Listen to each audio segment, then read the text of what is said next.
जावेद को उसकी फिक्र नहीं है, और फिर यहां पर बगैर रिश्वत के म्यूटेशन का काम होता है क्या? बताइए, हम झूठ तो नहीं बोल रहे ना। बिहार विधानसभा 2025 को लेकर ओवैसी का पहला जलसा सीमांचल में कांग्रेस पार्टी का सांसद मोहम्मद जावेद को फटकार लगाया। आप कैसे एमपी को वोट डालेंगे जो एक लाइब्रेरी नहीं बना सकता अपने पार्लियामेंट कॉन्स्टिट्यूंसी में? अपने घर के करीब रमजान नदी का मसला है, नहीं करवा सके। कई गवर्नमेंट के कॉलेजेस नहीं है, अस्पताल नहीं है। 5 साल में जावेद साहब ने क्या निशांद्रा घाट के ऊपर ब्रिज बनाया? क्या मटियारी के ऊपर ब्रिज बनाया? नहीं बनाया जावेद साहब ने। वंदे भारत की जो ट्रेन है हावड़ा से जलपाईगुड़ी किशनगंज में नहीं रुकती, जावेद साहब तुम उसको भी नहीं रुका पाए।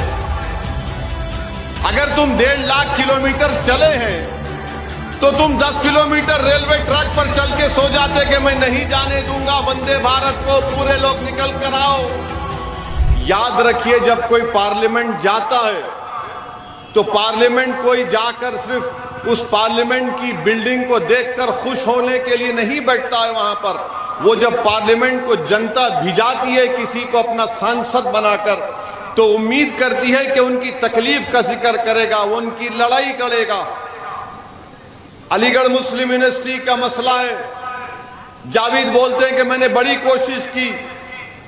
आपके बिहार में एक एमजीएम कॉलेज है, वो यूनिवर्सिटी में तब्दील हो गया, तो बताओ तुमने क्यों नहीं किया अलीगढ़ का काम? आप नहीं किए काम अलीगढ़ का। जिस वक्त अलीगढ़ यूनिवर्सिटी का कैंपस का यहां पर इफ्तिताह किया गया, डॉक्टर मनमोहन सिंह की सरकार थी, आपका वजीर आजम था, यूपीए का आपका था। जब केरल में अलीगढ़ का कैंपस मुकम्मल तौर पर बन गया तो यहां पर सीमांचल में किशनगंज में क्यों नहीं बना?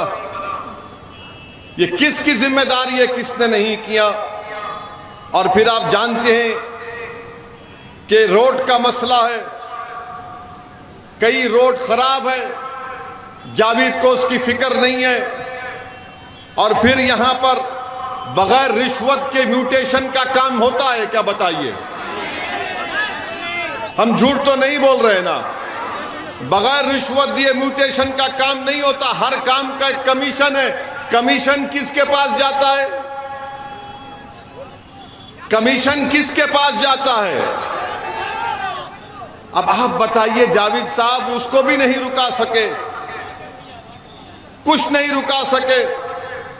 और फिर साथ ही साथ आप जानते हैं कि किशनगंज का जो रेलवे स्टेशन है, पूरे सीमांचल में सबसे ज्यादा पैसा वही कमाता है। किशनगंज का जो रेलवे स्टेशन है, सबसे ज्यादा पैसे वही कमाता है। दूसरे स्टेशनों को देखें तो वंदे भारत की जो ट्रेन है हावड़ा से जलपाईगुड़ी किशनगंज में नहीं रुकती, जावेद साहब तुम उसको भी नहीं रुका पाए। अगर तुम 1.5 लाख किलोमीटर चले हैं तो तुम 10 किलोमीटर रेलवे ट्रैक पर चल के सो जाते कि मैं नहीं जाने दूंगा वंदे भारत को, पूरे लोग निकल कर आओ।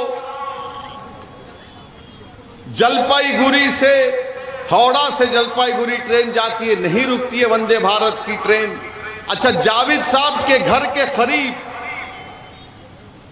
एक रमजान नदी है, उसका मॉडिफिकेशन करना है, घर के पास भी आप नहीं करा सके।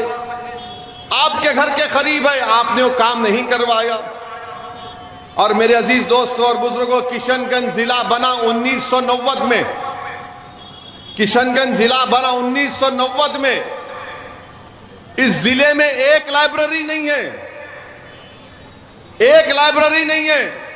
आप कैसे एमपी को वोट डालेंगे जो एक लाइब्रेरी नहीं बना सकता अपने पार्लियामेंट कॉन्स्टिट्यूंसी में?